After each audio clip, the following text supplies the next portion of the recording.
Stava rientrando a casa Rossano Veneto quando all'altezza della rotatoria di Bessica di Loria si è consumata la tragedia.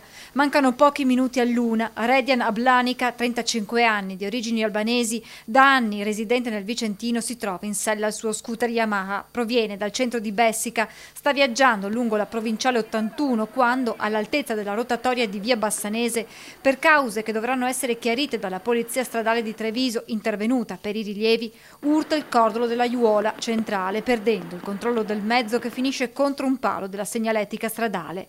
Ablanica, dopo l'urto, viene sbalzato al centro della rotatoria stessa. In quel momento transitano altri automobilisti che danno subito l'allarme. Sul posto, insieme all'apolstrada, arrivano anche i sanitari del SUEM che soccorrono il 35enne, ma le lesioni riportate sono gravissime. Per lui purtroppo non c'è più nulla da fare. Redian Ablanica lascia la moglie che lo stava aspettando a casa e che non potrà più riabbracciarlo.